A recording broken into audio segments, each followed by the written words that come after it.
All right, Shalom. I'm going to start off by giving all praise, honor, and glory to Yahweh Shem Yahushai.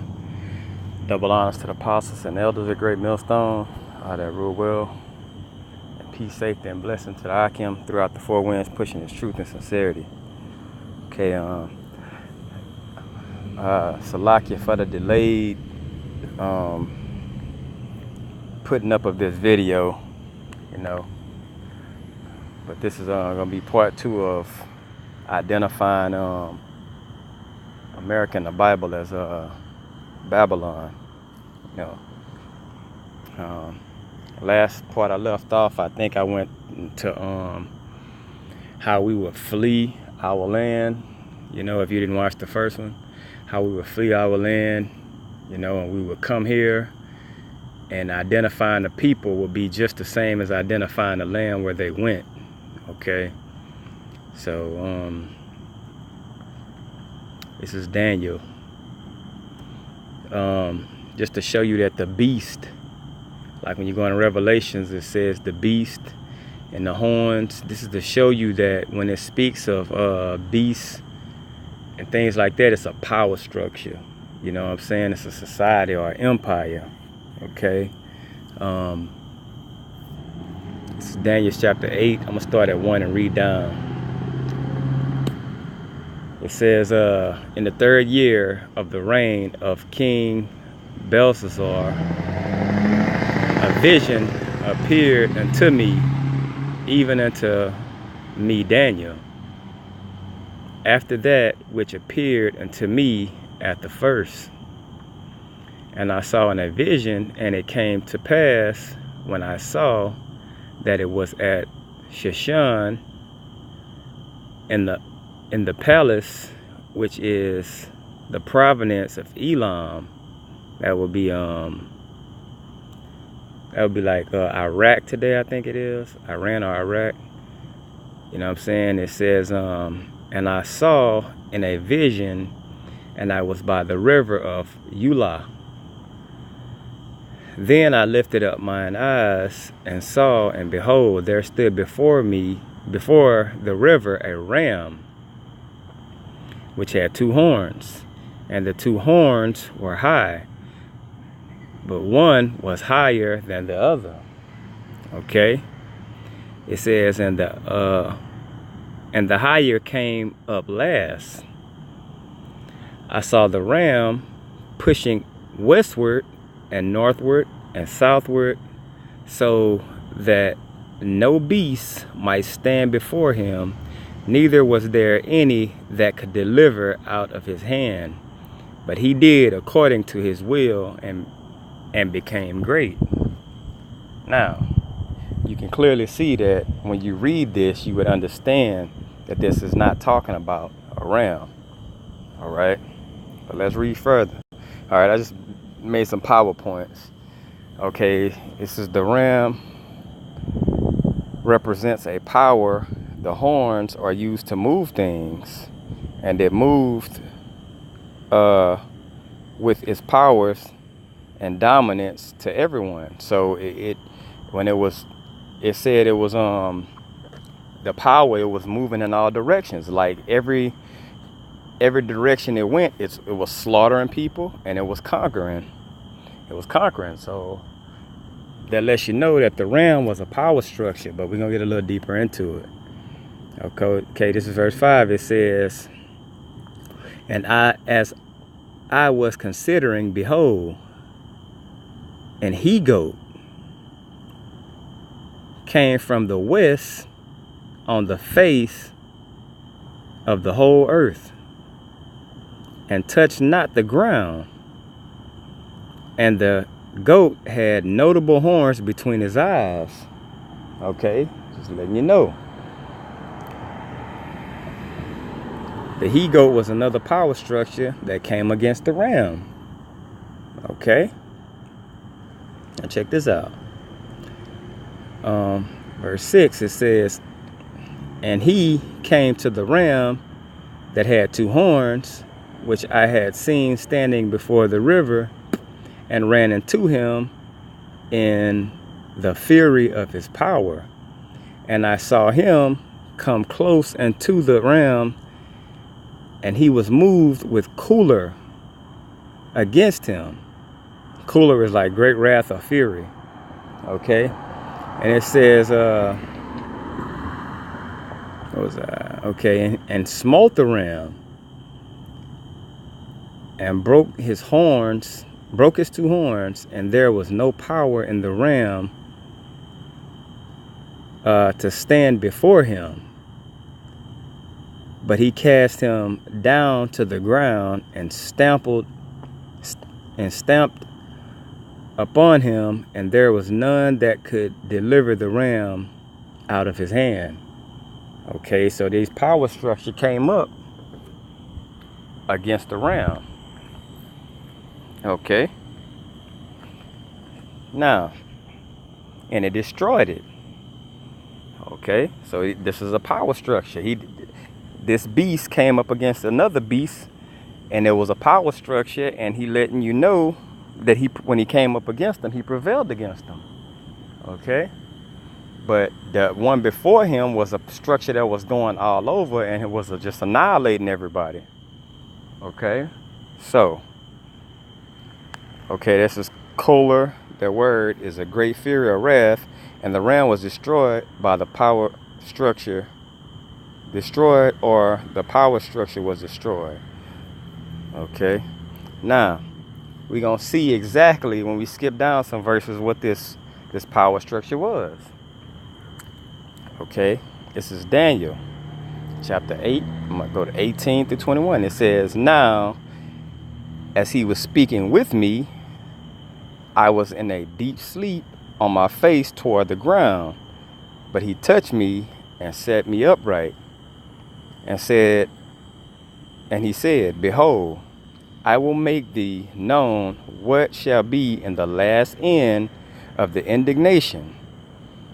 For at the time appointed, the end shall be. Now he finna tell you what the end gonna be in the end. You know what I'm saying? He finna like break it down to you. Okay, the last days, this will be revealed. Okay, verse 20, it says, the ram which thou sawest having two horns are the kings, the Media and the Persian. Now, when we go up here and look at this statue, look at the second one. So that ram was a representation of the Medo-Persian Empire. Okay, and that he-goat that came and slew it was the Grecians. Okay, because Greece took down the the Grecians took down the Medo-Persian Empire, and I think it was around 332 or 33 or 34. It was one of those in there. Okay, but that just lets you know who that was. Okay, so go back down. Okay, let me see. Okay, so my little PowerPoint, it says the ram was the empire of the Medo-Persians Empire, ruled by Darius, Hystaphyus, and Cyrus around the year 332 to 334 BC. Okay, so that was a power structure. Okay, and 21, it says, and that rough goat is the king of Grecia, and the great horn that is between his eyes is the first king. And the king of Greece was Alexander. Okay. The goat was the Grecian Empire, and they overthrew the Medo-Persian, ruled by Alexander. Okay.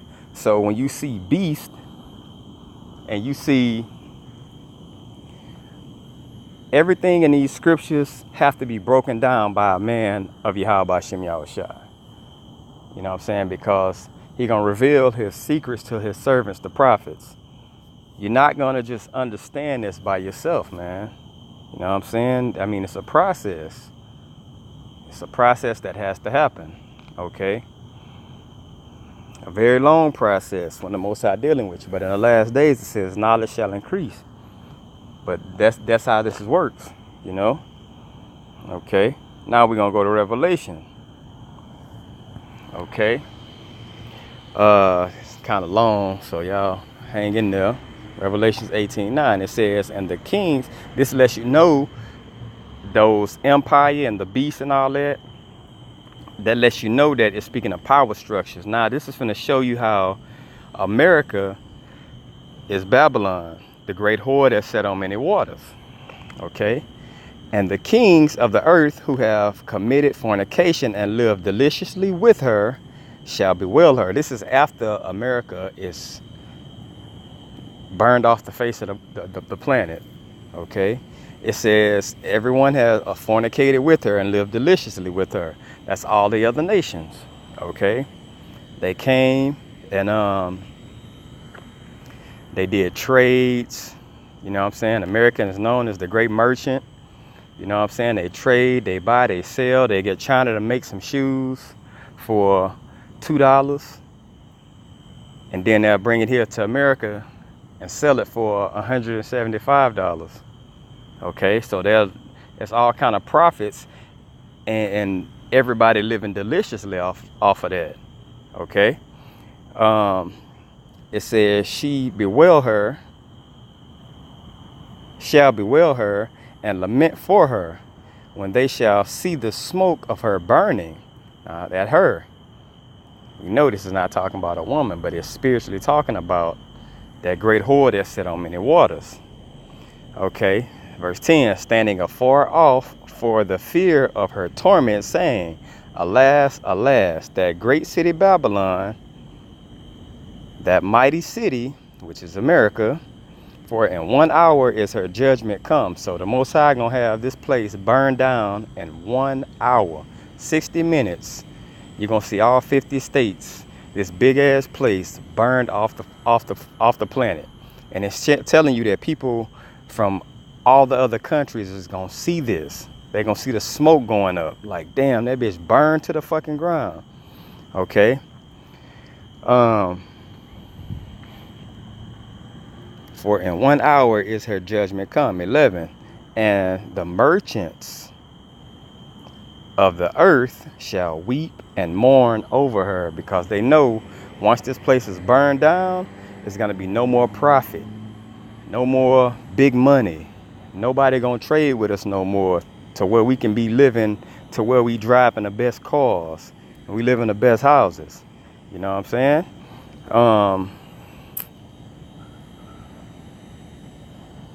For no man buyeth their merchandise anymore. 12. The merchandise of gold and silver and precious stones and of pearls and of fine linen and of purple and silk and scarlet and all thine wood and all manner vessels of ivory and all manner of vessels of precious wood and of brass and of iron and marble. Okay. So, and cinnamon and odors and ointments and frankincense and wine and oil and fine flour and wheat and beasts and sheep and horses and chariots and slaves and souls of men. Everything is tied up in this place. Everything. Okay. It says, and the fruits that thy soul lusted after are departed from thee, and all things which were vanity and goodly are departed from thee, and thou shalt find them no more at all, because America gonna be destroyed.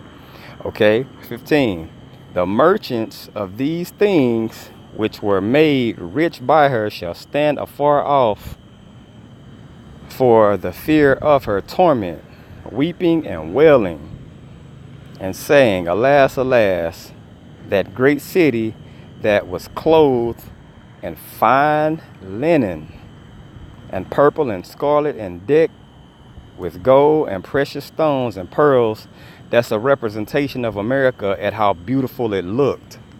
Okay, everybody wants to get here because it's the land of opportunity, and you can get over here and use the children of Israel up, and when you're using them up, you can wax rich. You know what I'm saying? Like where we stay, you have Ishmael, and Ishmael came, and what they do, they open up their little stores around Jake neighborhood and go way back on the rich side of town and live around Esau. But it's gonna be no more of that once this great merchant is destroyed. Okay. For in 1 hour, so great riches is come to naught, and every shipmaster and all the company in ships and sailors, and as many as trade by sea stood afar off, and cried when they saw the smoke of her burning, saying, what city is like unto this great city? America. Okay. It says, and they cast down on their heads and cried, and they cast dust on their heads and cried, weeping and wailing, saying, alas, alas, that great city wherein were made rich all that had ships in the sea by reason of her costliness, for in 1 hour she is made desolate.